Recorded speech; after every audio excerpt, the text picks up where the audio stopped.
You can come in after us. Deputy Pringle. Thank you, Concorda. Concorda, I welcome this motion as I believe it symbolises the rising awareness among the public and growing discontent with the state of industrial relations in this country. One positive result from the recent nurses' strikes was a huge nationwide display of support for public workers and the struggle for better paying conditions. We must now give them, the nurses, the space to see whether they agree with the recommendations of the Labour Court and to allow that to happen. But I hope to see that some of that public display transfer onto a much deserving group of workers who every day shoulder our National Health Service by providing the necessary frontline medical supports. And I believe it will be a lot easier dealt with than the nurses' strike as well. I'm talking about the ambulance crew members under the National Ambulance Service Representative Association, NASRA, who have planned strike action for the ambulance personnel branch of the P&A due to take place this Friday. Currently, as it stands, emergency medical technicians who are members of NASRA are not recognised by the HSE, while SIPTU, Unite and Forza are officially recognised by the state agency. There is already a large cohort of workers signing up to the union, with over 500 staff represented as part of the Psychiatric Nurses Association. Dozens of work-related disputes have been addressed by NASRA. However, despite this, the HSE have repeatedly refused to negotiate on pay-related issues and refused to engage on the issue of payroll deductions of union subscriptions from NASRA members. There is a clear conflict of interest here where the only union recognised by the government is the same union representing their employers.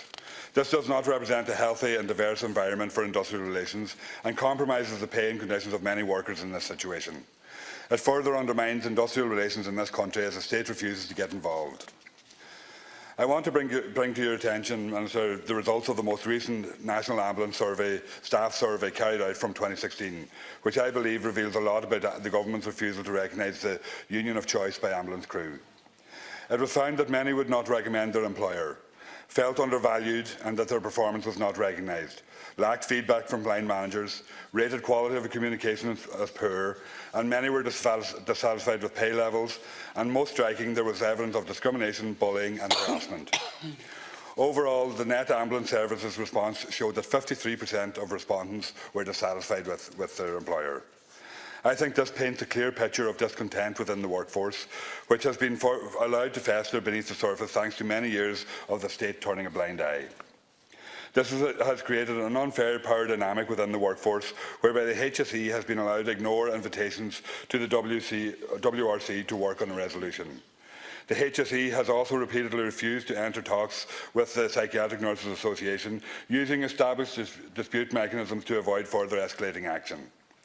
But ambulance personnel represented by the P&A want you to know that this dispute will not go away.